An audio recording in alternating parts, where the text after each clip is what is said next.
سلامونه، وخت مو پخیر. انشاءالله چې ښه به اوسئ. د ښکار د اصولو اړوند خبرې کوو او نن بیا هم یو ډیر لنډ بحث لرو، ځکه نیم ساعت باید بحث وکړم تر څو یو بل ځای جلسه ده هغې ته ځان وشم رسوی. په هر حال که چېرته لږ ذره اوږدېږي خیر دی، مشکل نشته. که زه ناوخته هم راشم هغه خلک راته مراعات کوي. زما کمان پسې مه ګرځئ، فقط یو 2-3 ورځې نور مې تحمل کوي د دې کمان سره چې لږ مې ویښتان نور هم ډېر شي، ځکه زه غواړم بیخي مې د ویښتانو سټایل بدل کړمه د هغې د خاطره. بهرحال راځو اصل موضوع ته. د نورو خبرو نه تېرېږو، نور بحثونه بیا وروسته هم کوی شو.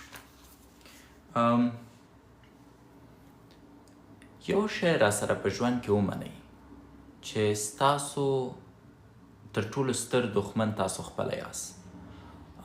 په انګریزۍ کې یو ډېر مشهوره متل دی، وایي It's always you versus you.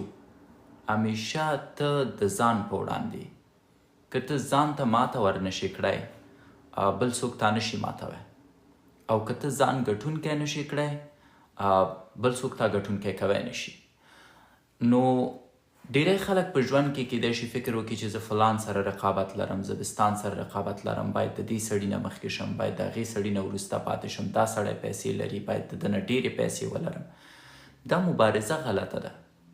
ستا مبارزه ستا د ځان سره ده، یوازې ته د ځان په وړاندې. ځکه که تا ماته ومنله ته مات یې، که تا ومنله چې ته ګټونکی ته ګټونکی. جالبه خبره دا ده، اکثریت هغه خلک چې غریبان دي، کله چې ورته وایي چې میلیونر به شي ځان پورې خاندي.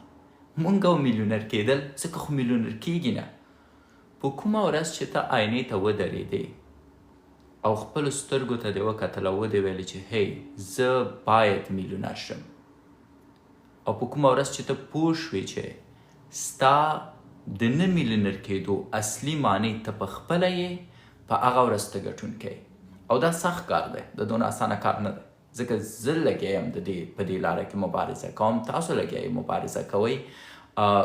اما ګټونکي څوک دي؟ ډېر کم خلک. ځکه د ځان په وړاندې مبارزه کول تر ټولو سخته خبره ده. ته کولی شي په یو بل چا نیوکه وکړې، ته کولی شي یو بل چاته بانې وکړې، ته کولی شي یو بل چاته نصیحت وکړي، ته کولی شي یو بل څوک ووهي، ته کولی شي یو بل څوک اصلاح کړي، ته کولی شي یو بل څوک ډسپلین کړي. اما د ځان اصلاح کول، د ځان ډسپلین کول، دا تر ټولو سخته خبره ده. بنان همیشه تاسو د ځان په مقابل کې یاست. همیشه ستاسو مبارزه د ځان سره ده. یو شکیب دی چې نه غواړي تمرین وکړي، یو شکیب دی چې غواړي تمرین وکړي. که چیرته هغه شکیب چې نه غواړي تمرین وکړي په هغه شکیب زور شو چې غواړي تمرین وکړي، نو تنبل شکیب ګټونکی دی او شکیب نشي کولی یو ځای ته ورسیږي. یو شکیب دی غواړي سهار وختي راپورته شي لمونځ وکړي، یو شکیب دی نه غواړي سهار وختي راپورته شي لمونځ وکړي. که چیرته هغه شکیب چې نه غواړي سهار وختي راپورته شي لمونځ وکړي په هغه شکیب زور شو چې غواړي سهار وختي راپورته شي لمونځ وکړي، د شکیب آخرت خراب شو. یو شکیب دی غواړي پیسه داره شي، یو شکیب دی نه غواړي پیسه داره شي. اوس د تا په لاس کې ده چې کوم شکیب باید ګټونکی، ته کوم شکیب ته تسلیمیږي. بنان ستا مبارزه همیشه ستا په وړاندې ده، په دې باید پوه شي. ستا مبارزه تل د تا په وړاندې وه، په دې باید پوه شي. بنان ستا مبارزه همیشه ستا په وړاندې ده، په دې باید پوه شي. ستا مبارزه تل د تا په وړاندې وه، په دې باید پوه شي. او زه ورته دلیل لرم، ځکه مې ویلی چې نه دې خفه کېږي. هغه زموږ یو ملګری دی، دا ما نه یې نوم د یاده ووته، د افغانستان بیرغ چې په خپل مخ وهي او همیشه د کرکټ لوبو ته ورځي، کرکټ لوبغاړي تشویقوي. یا بله ورځ لایف راغله ویلي چې خلک ما ته وایي ته قوم پرسته یې، تا د خوږیاڼیوالو دغه کړي، پشتیباني کړي. نو ما ورته ولیکل چې حتمن دې کړي، ځکه تا که شک نشته، ځکه د خوږیاڼو خلک په سور نه دي. او ولې په سور نه دي؟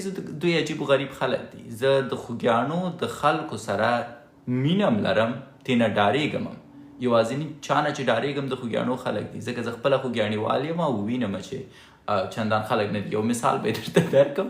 وایي د کوم خوږیاڼیوال پلار چې دی په خپل مرګ مړ کېده، نو دا مریض ووایي زوی ته یې زنګ والی او زنګ نه زوی باندې غږ کړی و چې او بې غیرته زر ټوپک راواله ماوله چې سبا ته مړ شوی وم خلک به بیا تا ته وایي چې بې غیرته پلار دې په خپل مرګ مړ شو بنان دوی ډېر دښمني پالي ډېر جنګونه خوښوي جنجالي خلک دي نو کیسه مې اصلي کیسه مې ولې کوله دا مې ځکه ولې چې تاسو خفه نه شئ دا یوازې تدریسي برخه ده زه خپله د خوږیاڼو یم د خلقیانو په وخت کې مجاهدینو په وخت ناوخت په خوږیاڼو کې چې دی جنګونه کول نو دلته ځینې خلقیان و چې دوی به په مجاهدینو باندې ظلمونه کول یو ورځ داسې راغله چې د خلقیانو سره د روسانو چې د مکمل ټانګونه او توپ مطلب اسکران راغله په خوږیاڼو باندې حمله وکړه چې کله په خوږیاڼو باندې حمله وکړه د خوږیاڼو ډېرې سیمې ونیولې په خوږیاڼو کې مجاهدین مجبوره شوه چې د جنگ ساحې ته لاړ شي اوس د دوی ښځې او ماشومان د جنگ نه راتښتېدلي وه د خوږیاڼو ولسوالۍ ته په وزیرو کې جنگ دی د خلقیانو او د روسانو او د مجاهدینو ښځې راپورته شوي دي د خوږیاڼو ولسوالۍ ته او د ما پلار دلته د خلقیانو سره دی نو د خلقیانو اساکر دو ته ځای نه ورکوي وایي چې بلا مو درپسې هغه مې راځي ګوري چې د مجاهدینو ښځې د سړک په سر ناستې دي نو هغه مې ټولې دا د مجاهدینو ښځې رااخلي خپل کور ته یې راننباسي 2 شپې او 2 ورځې د مجاهدینو ټوله ښځې د مونږ کرئ د ښځو سره ډوډۍ او خوراک هر څه همدلته خوري کله چې جنګ خلاصیږي په پرده او حیا او عزت کې بیرته دو هغه خپل کلي ته ورولي د هغې نه وروسته داسې یو وخت راځي چې مجاهدین زور کیږي خلقیان ماته خوري او روسان چې دی وځي خوږیاڼو ته مجاهدین راځي او مجاهدین چې شی کوي د هر خلقي کور په نښه کوي کور ته یې اور ور بیرته کوي خلقیان خو تښتېدلي د ما هغه هم تښتېدلی دی چوچو پوچ سره تښتېدلی ځکه حکومت سکوت وکړه نو ماته یې خوړه نشي کولی چې پاتې شي دونه غیرت نشته دی نو چې ته مجاهدین راشي او ته بیا هم پاتې شي د اولادونو سره نه کېږي نو د مونږه کور د سامان نه ډک دی د وسایلو نه ډک دی او زما پلار چې دی خلقي پاتې شوی دی د ټولو خلقیانو کورونه باید له منځه لاړ شي مجاهدین راغلي ویل چې د هر چا کور ته تاسو اور ورچوئ ور واچوئ خو دا هغه سړی و چې زمونږه تورسرو ته یې په خپل کور کې پناه ورکړې وه د مونږه کور په خوږیاڼو کې پاتې کیږي ډک د وسایلو د لباسونو څوک ورته پورته هم نه ګوري د هغې نه وروسته مې هغه خبرېږي هغه مې بیرته د کابل نه ځي خوږیاڼو ته او په طبیعت چې دی مونږه په خوږیاڼو کې ژوند کوو نو زه چې کله وایم ته د ځان په وړاندې معنا دا ده چې که چیرته ته په جنګ کې هم اوسې که چیرته ته دښمني هم پالې او په دې دښمنۍ کې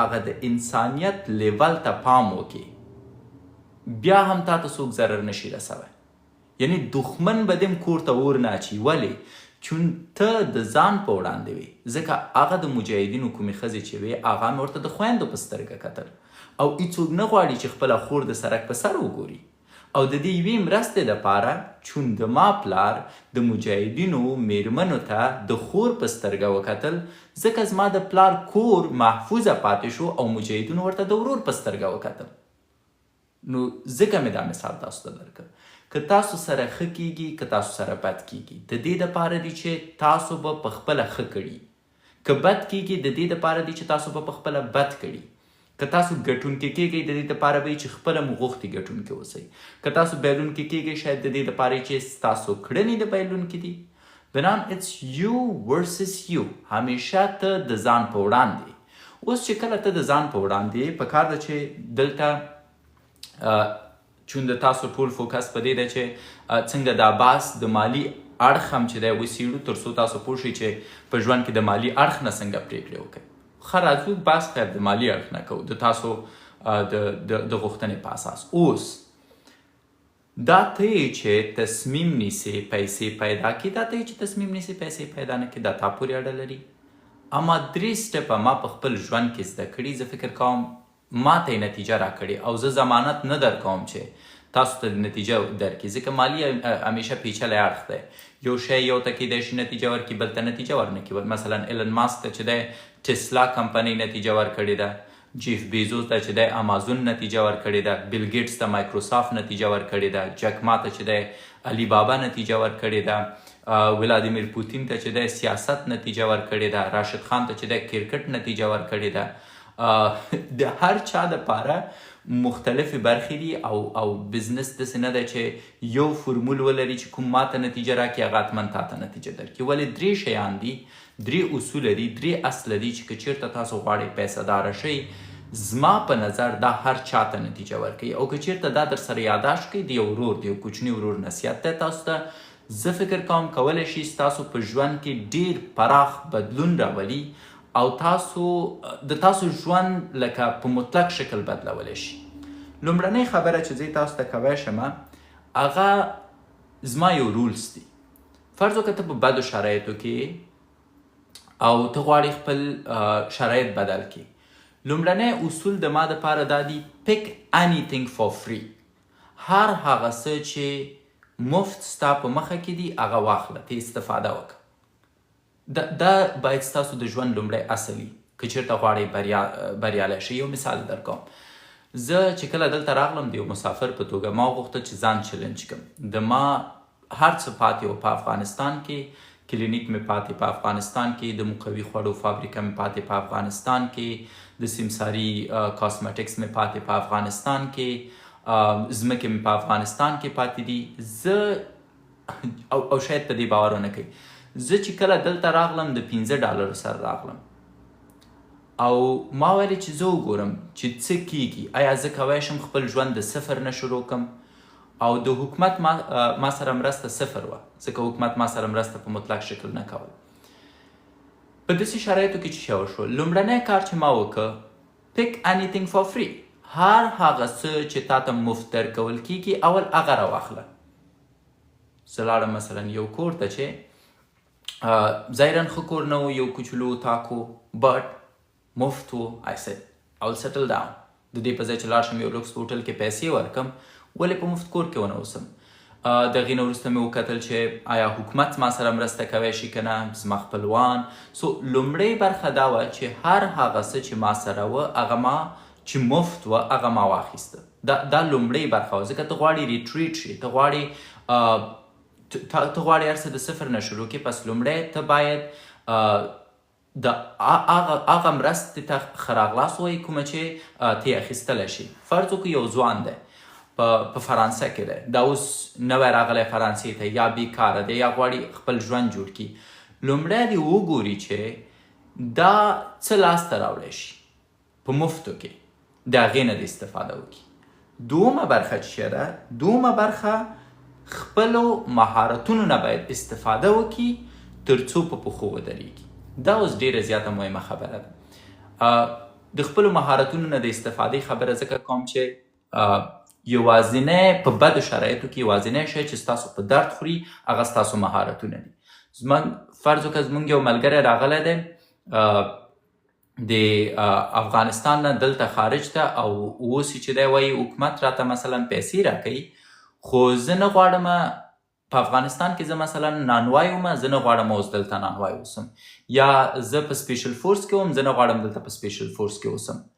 یوازینی شی چې تا ته تر ټولو زر نتیجه درکوی شي هغه شی ده چې ته پکې مهارت لري. صحیح ده؟ مثلا ته راځې 10 کاله د بوکس کړی دی او اوس غواړي پهلواني شروع کړي، نو تر څو چې ته په یو تکړه پهلوان بدلیږي هغه وخت نیسي. پس اوس که ته ښه بوکسر یې، لومړی د بوکس لوبې کوه تر څو په بوکس کې مشهوره شي، په عین حالت کې پهلواني هم زده کوه تر څو څومره چې ته په بوکس کې ماهره یې هغومره ماهره شي په پهلوانۍ کې. بنان ته باید راشي هغه برخې ته په کوم برخه کې چې مهارت لري. او زما په امریکا کې یو ملګری دی وایي چې زه مثلا نه غواړم دغه وکړم، سپیشل فورس کې و، دلته راغلی دی وایي زه نه غواړم بیرته په پولیسو کې یو شم یا بیرته نظامي برخې ته لاړ شم، رنګمالي کوم.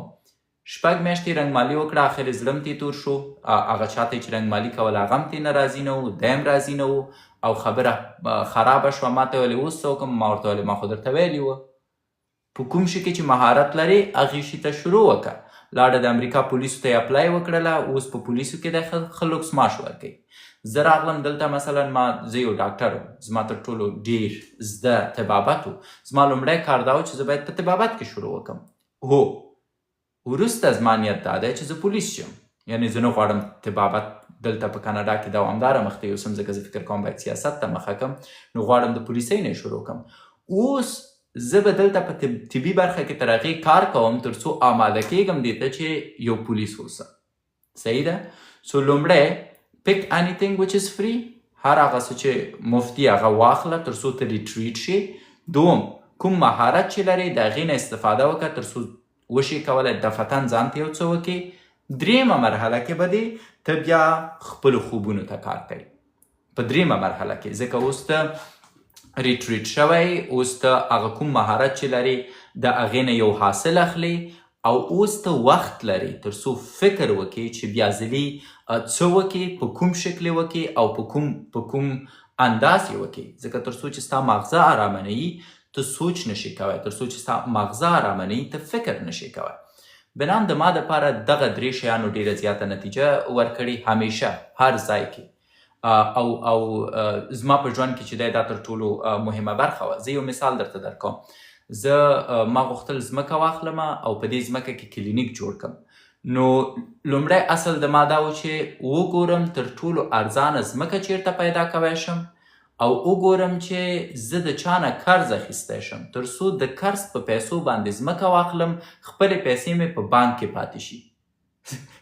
اوس که تاسو اوسئ او ځمکه اخلئ نو لومړی به تاسو دا وایئ چې زه خو پیسې نه لرم.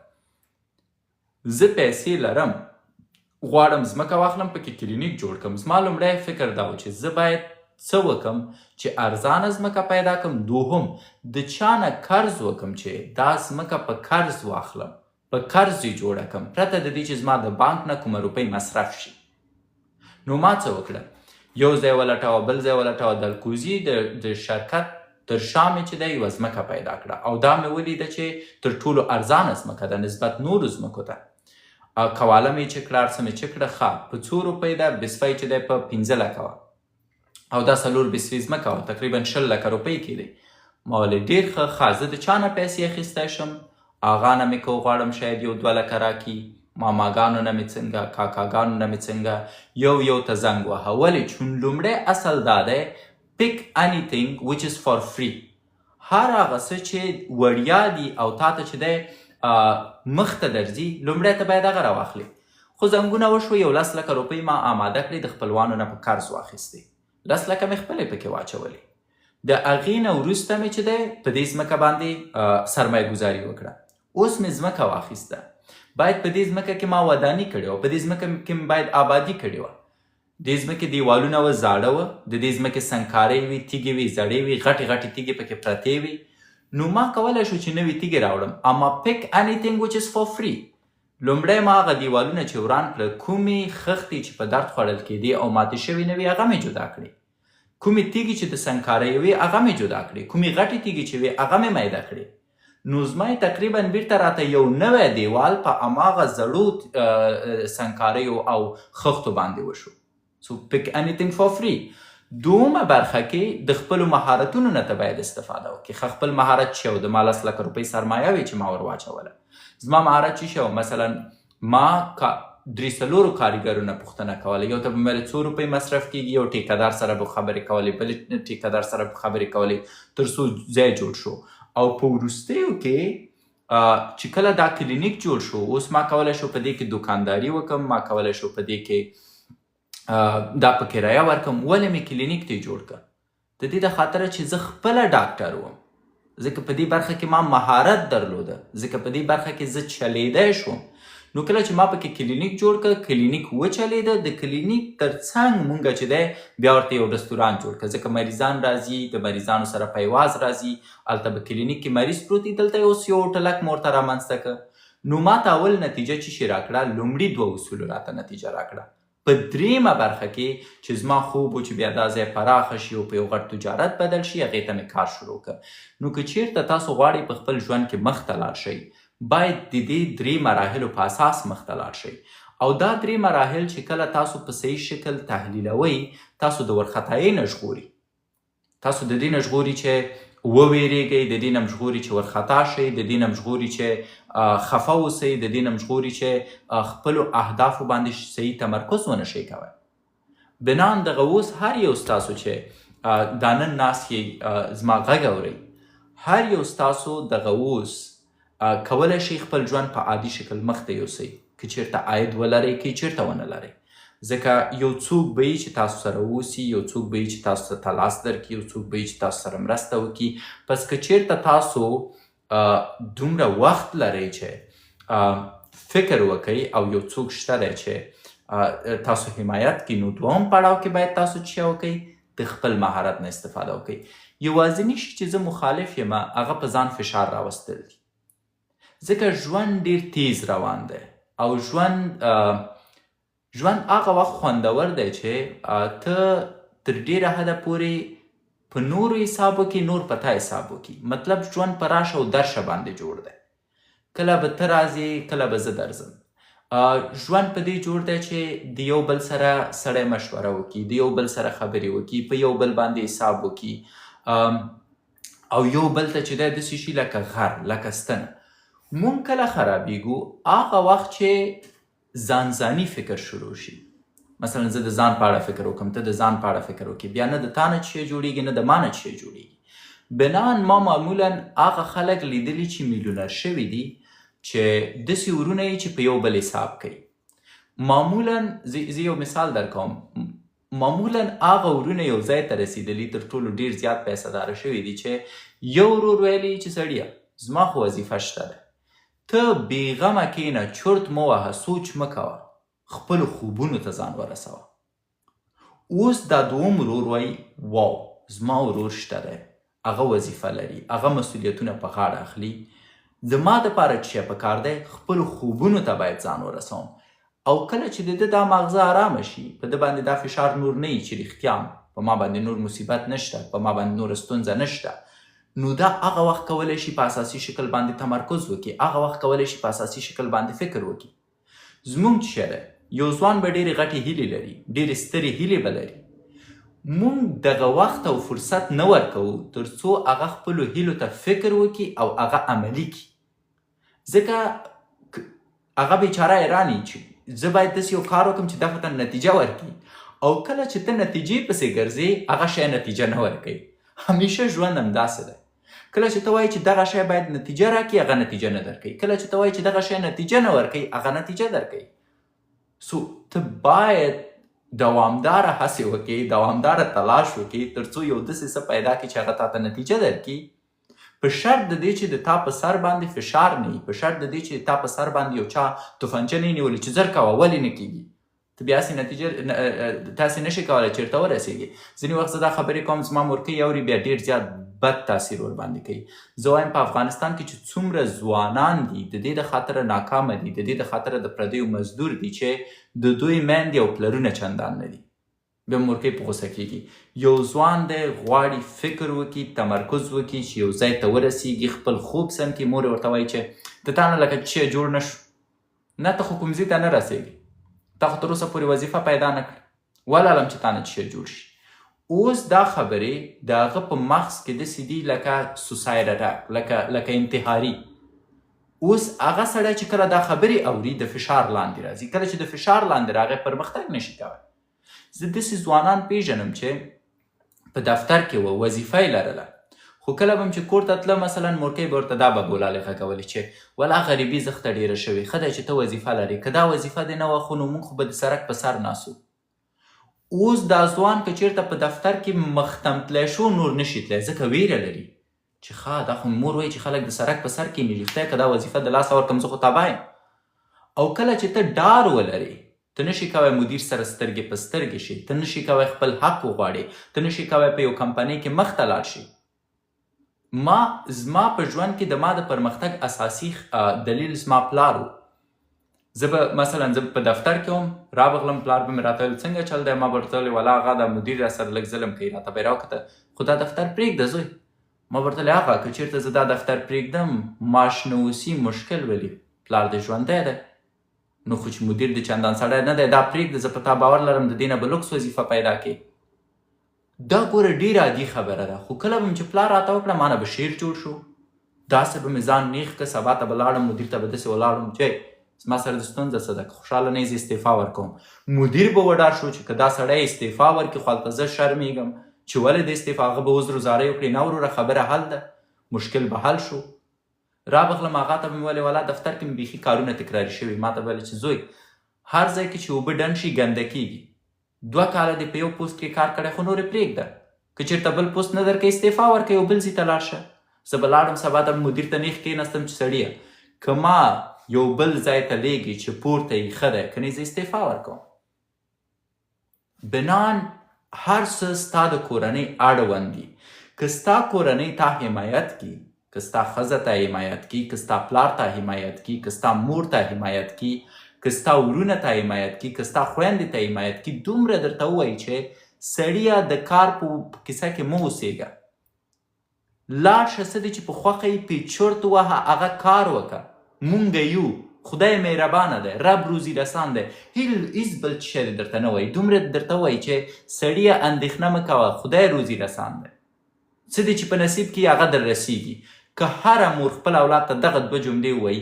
د هغه اولاد کولی شي په مطلق شکل خپل ژوند بدل کړي د هغه اولاد کولی شي په مطلق شکل خپلو خوبونو او خیالونو ته ورسیږي زموږ هسې نه دی ورور راته وایي چې څنګه شو وظیفه نه پیدا کیږي پلار راته وایي ته بېکاره یې مور راته وایي لکه چې تا نه څه نه جوړیږي خو دا خو ځوان تباه کوي دا د ځوان ذهن له منځه وړي او زه چې کله ګورم په افغانستان کې چې زما هر ځوان داسې یو کورنۍ سره مخ دی او بیا هم زحمت وباسي بیا هم تلاش وباسي زه حیران پاتې کېږم یو هلک و په 4 مکریانو کې مونږ اوسېدو هلته یو هلک و د بیچاره چې دی میوه فروشي لرله نو اول خو به یې مور ورته وایي دا پیغور ورکولو چې تا نه چې شی جوړ نه شو هغه د 12 د خلاص کړی کار درته نه پیدا کېږي او د بیچاره چې 12 خلاص کړی دا امریکایانو ته لاړو یو ځای دی ورته هف سوټر وایي نه پوهېږم 7 سوټیه هف سوټر شاید تاسو یې نوم اخیستی هغه هلته لاړه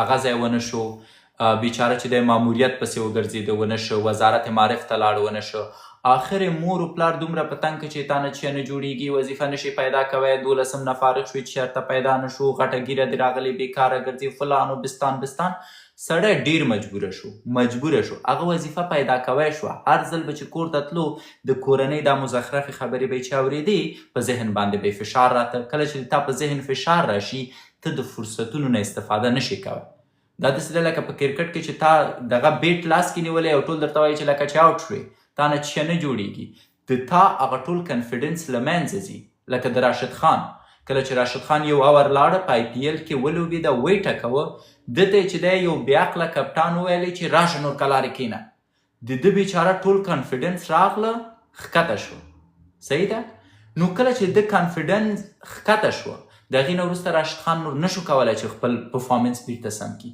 ولې د یو احمق انسان د منفي نظر د لاسه بنام دا هلک سره هم همداسې فشار و چې هغه دی د خاله زوی دې وظیفه پیدا کړه تا پیدا نه کړه دا آخر سړي په ډېرې وارخطایۍ کې چې او که پیسې قرض کړې راغی په یو کراچۍ کې میوه واچول دا میوه فروش اوس چې کله د میوه فروشي شروع کړه مور به یې دوامدار ورته ویلې چې هغه دی ټولو وادونه وکړه تا نه چې نه جوړېږي یو کوژده باید درته وکړو یو واده باید وکړي زه خو نشم کولی نورو ښځو ته وګورم سبا ته به د هغو غټ غټ لمسیان یې مونږ وروسته پاتې یو بس سړی لا کراچۍ سیستم برابر شوی نه و د تجارت کاروبار یې په سور شوی نه و کوژده یې اوس چې کوژده شو یو اختر کې چې دی جوړه وړه او بل اختر کې جلبۍ او مایان وړه بیا یې مور ورپسې شله وه چې دا خو داسې نه کېږي د کراچۍ په پیسو مونږ تا وچلوو که دوی ته چې دی جوړې ویسو فلان ویسو د هغې نه واده وکړي بهتره ده سړی بیا مجبوره شو هغه ډېر ښه هلک و زه به چې کله تلم میوه به مې ترې اخیسته یو څه پیسې م قرض ورکړي سړي واده وکړه اوس چې سړي واده وکړه اوس یې مور پلار ورته ویلي چې دا خو د ټولو خلکو لمسیان دي د تا لمسیان نشته خلک به وایي چې د تخنیکي ستونزه لري ولې د لمسیان مې نه کېږي ولې فلان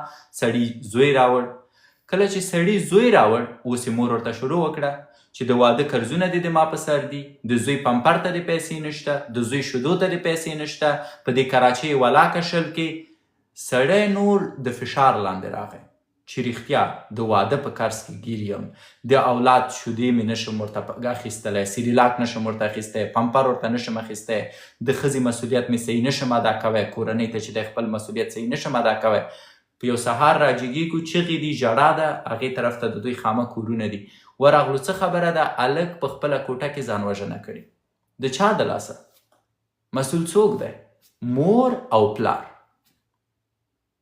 بنان دا ډیره زیاته مهمه ده دوه لارې دي موږ سره هلکانو یوه لار دا ده چې زموږ مور و پلار او زموږ کورنۍ پوه شي چې کله د تا بده ورځ ده. یو خبره ده وایي کله چې ستا بده ورځ وي ګیدړ هم بیا درته غورېږي. نو کورنۍ باید په دې پوه شي چې کله ستا بده ورځ وي هغوی باید تا حمایه کړي. کله چې ستا بده ورځ وي هغوی باید نور هم ډاډګیرنه درکړي. کله چې ستا بده ورځ وي هغوی نور هم باید مینه درکړي. ځکه ته هیڅکله په ښه ورځ کې د چا مینې ته ضرورت نه لرې.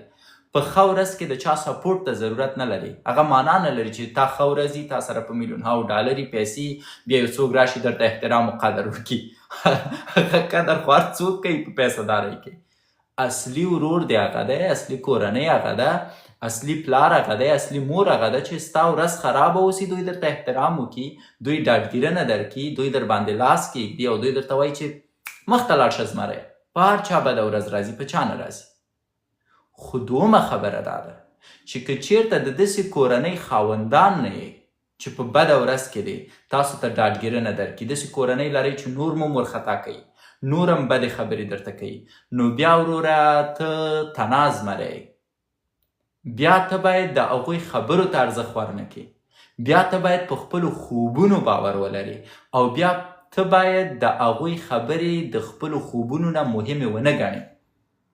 زه یو مثال درکوم. ما یو ورځ کتاب چاپ شو، تخصصي فیزیولوژي مې چاپ شوه، کور ته مې وراوړه. هغې وخت کې ډېر کوچولوګا کوم، وړوکی هلک وم. ما کور ته وراوړه، مور ته مې ویل دا د زما کتاب چاپ شو. داسې راوکته وایي 100 روپۍ پکې پاتې کېږي. ما کتاب معنوي ارزښت لري، ایستی خطا کوی نو په ما اوس که ما دا خبره جدي نیولې وای په هغه ورځ زه دومره مایوسه کېدم چې بیا به مې په عمر کې کتاب نه و لیکلی که مې جدي دا خبره نیولې وه. ما مور ته وکتل کیسه کې هم نشم لاړم، که لارې کېناستم خپل کمپیوټر کې مې هېڅ د دې خبرې مې اصلا مې ارزښت ورنه کړ. 2 ساعته وروسته مې مور راغله وویلې زوی لکه چې ما چې شی ویلې در باندې بد ولګېده. ما نه مورې وایي نه زه صحیح نه پوهېږم چې کتاب چاپېدل یعنې څه، اما زه در باندې افتخار کوم. بېرته مې زړه راښه شو. نو که چېرته ستا کورنۍ داسې وي چې تا نه حمایه کوي، خوشبختانه زما کورنۍ داسې وه چې همیشه یې په بدو حالتونو کې حمایه کړی او دا ښه خبره ده. اما بدبختانه اکثریت کورنۍ په افغانستان کې داسې دي چې په بدو وختونو کې خپل اولادونه نه حمایه کوي. نو تاسو ته یو شی په کار دی د اګنورنس منیجمنټ په نوم یا د نادیده نیولو منیجمنټ په نوم. نادیده نیولو منیجمنټ چې شی دی، فکر وکړه لکه ګلزمان چې سندرې وایي، د خلکو منفي خبرو پسې مه ګرځه، د خلکو منفي خبرو ته ارزښت مه ورکوه. فکر کوه لکه ګلزمان چې سندرې وایي. ځکه کوم خلک چې تا ته منفي نظر درکوي هغه خلک دي چې په خپل ژوند کې اصلا مثبت مخ ته نه ځي. یو مثال درکوم. ما یو ورځ یو چا ته توهین کړی و، هغه سړي ته مې اجړا ویلي و. نیمایي خلکو به چې دی د هغه په سر ما سره جنګونه کول، بد کومنټونه. دغه کوم څوک واضح به مثال درکړم، مثلا ما شاهد انور ته غیر مستقیم اجرا ویلي، دا په اکثریتو اجراګانو باندې بده لګېدلې. اوس شاهد انور بیچاره غلی ناست دی، څه نه وایي. هغه کومو اجراګانو چې دا ویډیو اورېدلې هغو ته یې زور ورکړی، هغو کلک کومنټونه شروع کړي دي چې دا څنګه کېږي، تا دا ولې ویلي، ته به دا څنګه کوې او شاید ښه وکړه چې ته بیا به کړې. هغوی په دې په غوسه نه دي چې ما شاید بیا به کړی که شاید زه بیا به کړی.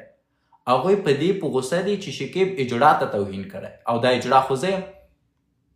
نو زه درته وایم چې دا ما بله ورځ ولې د ملګري م راته ویلې وایي هر هغه چا چې تا د شاهد انور په سر ویډیو کړي او هغو خفه شوي دي بیرته یې کومنټ کړی، کله چې موږ پروفایل وینو اجړاګان دي.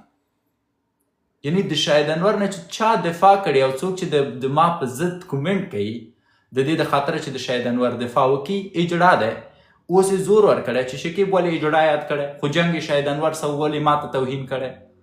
نو اوس دو بیچارهګانو ته که زه جدي وګورم، که دا خلک جدي ونیسم، نو خو په دې معنا شوه چې زه داسې یو انسان ته ارزښت ورکوم چې هغه اصلا د ما د لیول نه دی.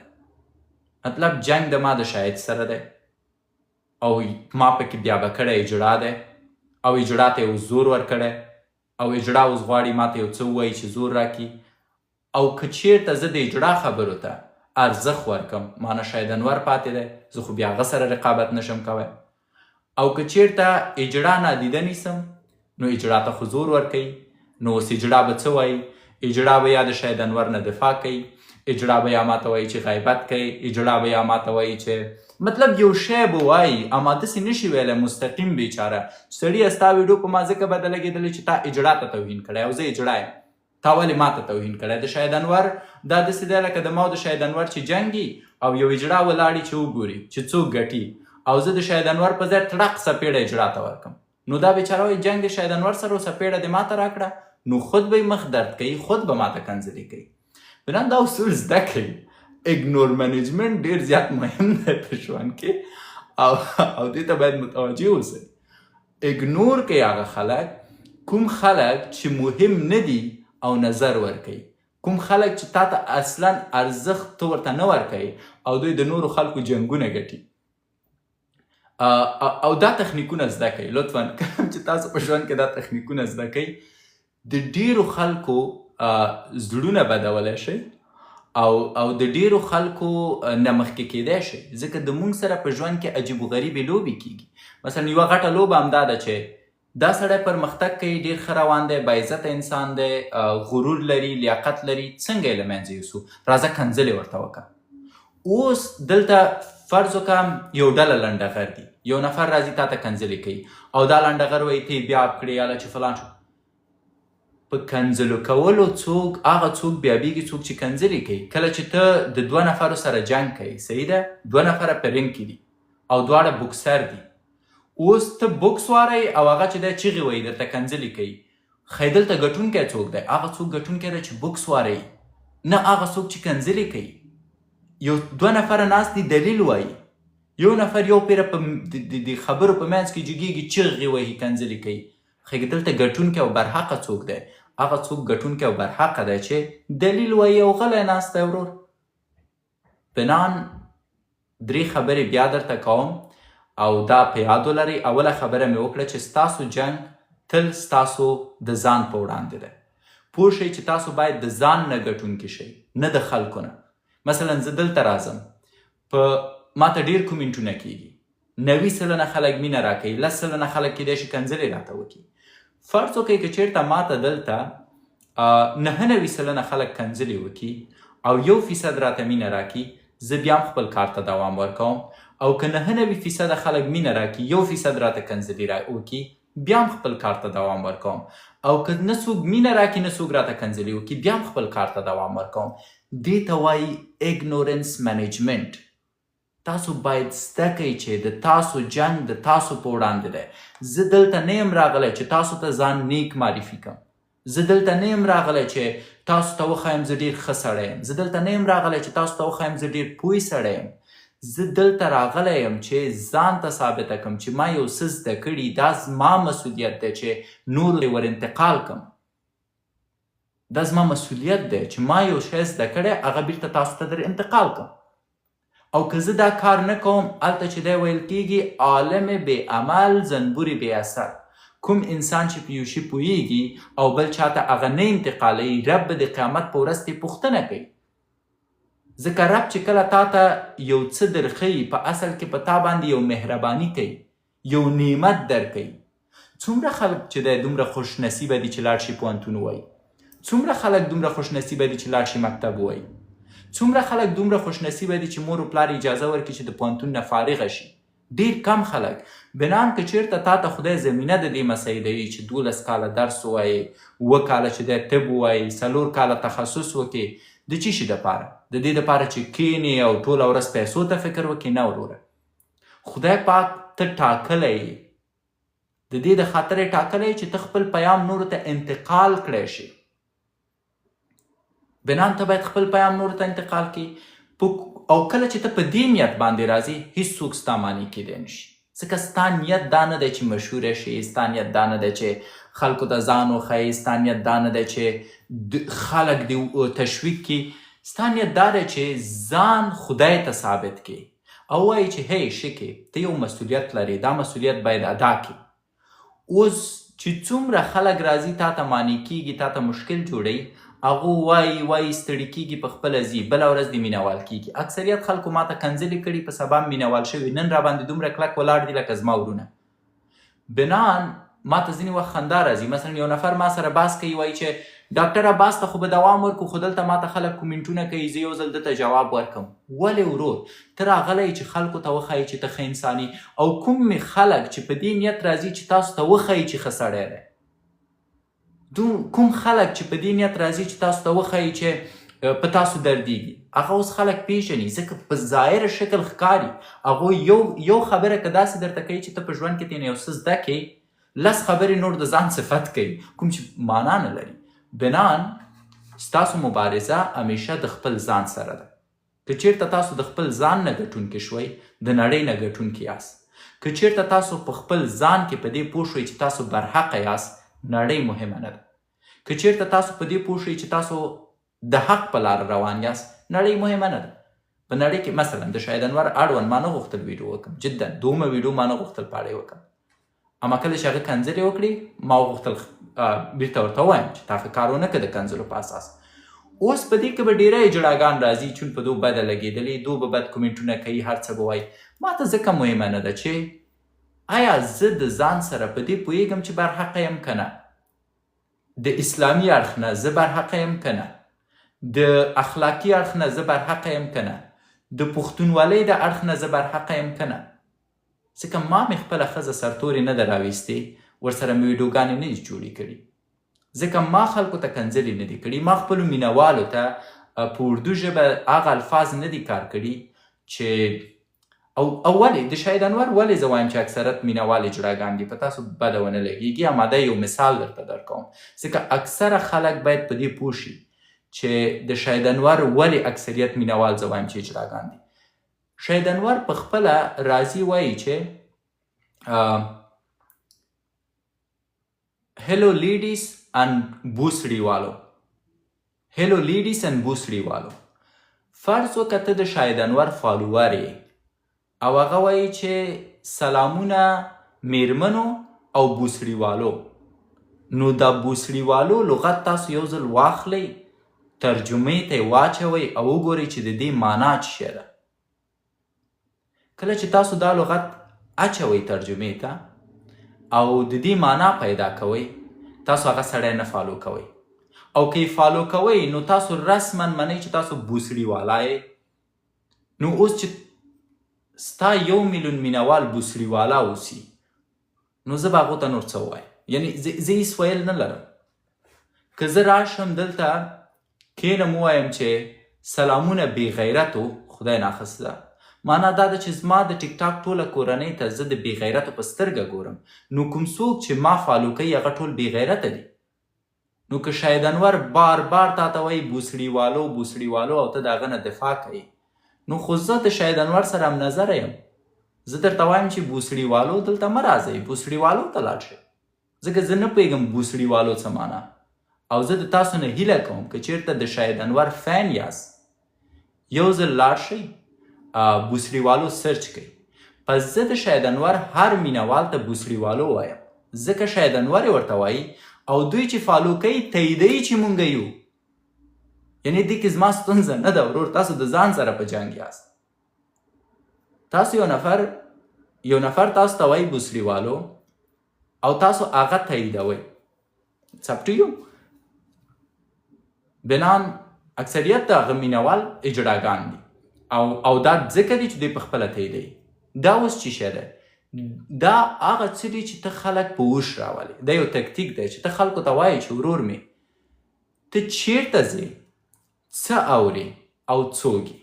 په هر حال زه بیرته اصلي خبرې ته راځم. دا پیام مې یوازې د هغه مینهوالو ته و چې خفه نه شي، ځکه ډېری دلته راځي او زړونه یې ډک دي، دا بحث کوي. ما یو بل ملګری ورته جوړ کړی و، زه فکر کوم شاید ونه غوښتل دا موضوع نوره غټه کړي، کنې ما ملنګ جان ورته چې دی دغه کوه، ورسره مې خبرې کولې، ځکه زه پوهېږم چې په جنګ کې چې کله ته ګورې چې یو انسان په داسې یو لیول غږېږي چې ته هغې لیول ته تلی نه شي، ته به ورته داسې یو نفر ګورې چې د هغه د لیول او ملنګ جان کولی شو چې هغه سره بیا دغه په لیول خبرې وکړي. په هر حال کوم چې زما ښه ملګری دی، خبره مې دا کوله چې ستاسو همیشه مبارزه د ځان سره ده. تل د ځان دپاره ګټونکي اوسئ او تل چې دی که ته ځان نه خوشحاله یې او مطمئن یې چې خدای درنه راضي دی، د بل هیڅ چا په کیسه کې مه اوسېږه.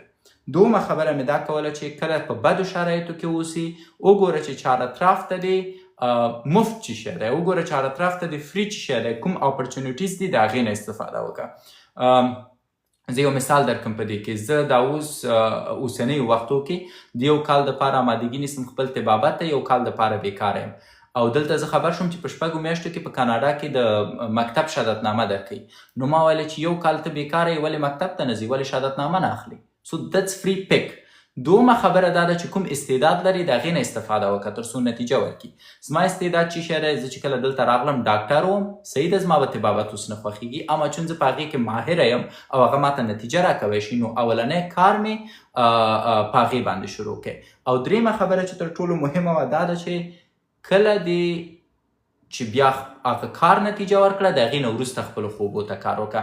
موږ په افغانستان کې معمولا څه کوو، 2 لومړی سټپه پرېږدو، سیده ځو خپلو خوبو ته کار کوو، او کله چې خوبونه نتیجه ورنکړي په شدت سره چې دی مایوسه کیږو، او دا مایوسي بیا داسې یو حالت ته رسیږي چې ټول خلک کولی شي مشکل جوړ کړي، یا ټول خلک کولی شي چې یو شکل تا ته داسې یو انرژي درکړي چې هغه ستا خوښه نه شي. په هر حال زه نور خبرو ته څه نه لرم. ما ویلې چې زما به 1.5 ساعت وروسته جلسه یي، دغه اوس هم 20 دقیقې ما ناوخته کړی دی، نو زه به د تاسو نه اجازه وغواړم. ما د شاید انور ورور د بوسلي والو د ډلو یو ملګري ته ریکوست وکړه چې راپورته یې کړم. زه نه پوهېږم ولې زما ریکوست ونه منه، اما که چېرته راشي ما به ورسره خبرې کړی وی. په هر حال خوشحاله اوسئ، آباده اوسئ. یو شی وایم ملګرو، زما خبرې باید مه منئ. زه کله کله ټوکې تاسو سره کوم، دغه یو مثال مې چې ورکړه چې بوسلي والو درته وایي ځکه تاسو بوسلي والو یاست. د دې په اصل کې معنا همداسې ده قانمې. که ته چېرته د یو چا مینهوال یې او هغه تا ته، زه چې کله دلته راځم ټولو ته وایم تاسو زما ورونه یاست، ټولو ته وایم تاسو زما کورنۍ یاست، او دا جدا زما کورنۍ ده. که چېرته زه راځم دلته خپلو مینهوالو ته وایم چې بې غیرتو، یعنې زه دوی ته فکر کوم چې بې غیرته دي، او که دوی چېرته ما فالو کوي په اصل کې خیر یعنې دي بې غیرته. بنان هر هغه څوک چې فالو کوئ وګورئ چې د هغوی رویه تاسو سره څه ډول ده. زه د خپل ټیک ټاک مینهوالو ته د خپلې کورنۍ په سترګه ګورم. والله دا زما د کور غړي دي، لکه زما ورونه او خویندې دلته را سره دي، یو فامیل یو، ځکه ما سره دي. او دغه کوم خلک چې زه نه پوهېږم، که چېرته ماته یو څوک کنځلې کوي او زه یې فالو کوم، په دې لاجک نه پوهېږم. ولې خفه کېږئ رانه مه، ځکه دنیا ډېره لنډه ده. هیڅ سوال نشته دی چې تاسو به د ما نه مخکې کېږئ که زه به د تاسو نه مخکې کېږم. بنان که چېرته کومه خبره درته کوم، والله په دې نیت یې کوم، بیا هم قسم خورم هغلته چې دی قرآن ایښی، والله الله شاهد دی، یوازې په دې نیت کوم چې تاسو ته یو ښه پیغام ورسوم او تاسو په هوش راشئ، تاسو پوه شئ چې د ژوند سره مو څه کوئ. ځکه تاسو ځوانان یاست، د تاسو نه سوء استفاده کیږي، تاسو په عجیبو غریبو خبرو باندې ګرم کیږئ، او د تاسو نه د ژوند اصلي هدف پاتې کیږي. او اکثریت مو چې دا کارونه کوئ، لکه د شاید رور پسې یاست یا د ورته نورو ډمان فالو کوئ، اکثریت مو مجرده یاست.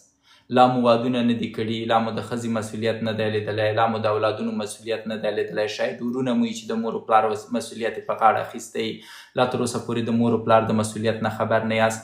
ژوند ډیر خطرناک دی، ژوند ډیر وران دی، ډیرې عجیبو غریبې څپېړې درته درکوی شي. که چېرته ځان آماده نه کوي، بیا مو ژوند چې دی ډیر سخت په عذابوي. پس لطفا ورونو، یعنې زه عذر درته کوم، فکر وکئ زه غلط، فکر وکئ تاسو په حقه، فکر وکئ هر فکر چې لرئ، فکر وکئ زه بیلونکی، فکر وکئ تاسو ګټونکي، فکر وکئ زه غلط تاسو ریښتیني، فکر وکئ زه شرمېدلی انسان تاسو باعزته خلک، فکر وکئ زه بې غیرته شاید انور او د هغه مینهوال با غیرته خلک. یعنې تاسو په مکمل شکل هر څه ګټلي، او فکر وکئ بیخي دغه ګلخان نشم ویلی ځان ته، اما فکر وکئ زه بد انسان، تاسو ګلخانان نه یئ.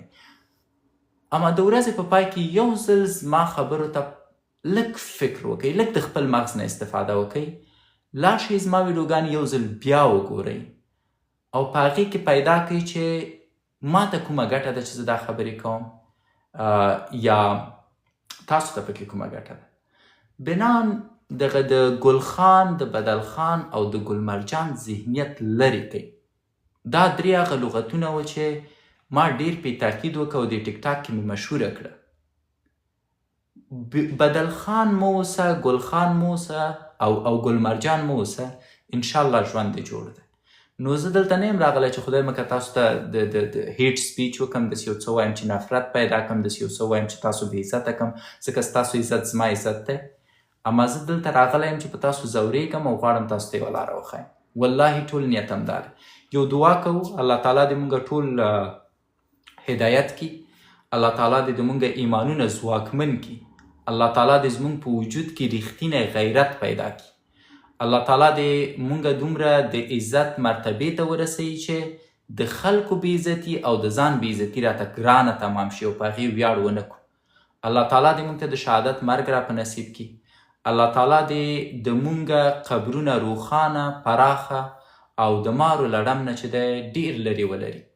الله تعالی دې د خپل حکمت، د خپل ثروت خزانې د موږ په مخ پرانیسي. الله تعالی دې د موږ د کورنۍ عزت خوندي ساتي، الله تعالی دې د موږ عزت خوندي وساتي، الله تعالی دې مال راکړي، ثروت دې راکړي، خو د عزت او د اسلام په چوکاټ کې دې راکړي. که چېرته د ما مال او ثروت د دې لامل کېږي چې زه خپل عزت و ایمان و پښتونولي وبایلمه، نو بیا دې الله تعالی هېڅ نه راکوي. الله تعالی دې په موږ ورحمیږي، الله تعالی دې زموږ زړونه روښانه کړي. په پای کې باید یو شی ووایم، هغه ملګري چې په ټیک ټاک کې زه سبسکرایب کړی یم او د ښکار خپرونې سره رسما یو ځای شوي دي، انشاءالله د راتلونکو ورځو په منځ کې به ده وګوري چې مونږ د مالی برخې ټریننګ عملا د سبسکرایب په برخه کې شروع کوو او دوی د آهسته آهسته خپل آمادګي نیسي چې خپل کوچني تجارتونه شروع کړي. ځکه په لومړیو کې مونږ ورزشي برخه شروع کړه، اما آهسته آهسته آهسته آهسته مونږ دا برنامه چې دی سختوو او آهسته آهسته تاسو راویښوو. پس که چېرته غواړئ چې د پردیو مزدوریو نه بېغمه شئ او د پردیو د نوکریو زنځیرونه له منځه یوسئ، کولی شئ موږ سره په ښکار کې ګډون وکئ. ټیک ټاک ته زما لاړ شئ، همدغه ټیک ټاک ته په پروفایل کې سبسکرایبر دی، مونږ سبسکرایب کئ او د هغې نه وروسته کوم موضوعات چې مطرح کیږي هغه یاداشت کئ او عملي کئ. تر بیا مو الله عمل خوشحاله اوسئ. زه در نه ځمه، کنې ما تاسو هم راخیستی، در سره مې خبرې کولې، وبخئ چې مو نشو کولی راوام خلم. 2:30 بجې زما یو ځای کې ناسته ده، اوس 2:50 دي، نو بل ځل انشاءالله اول تاسو راخلم، تاسو سره خبرې کوم.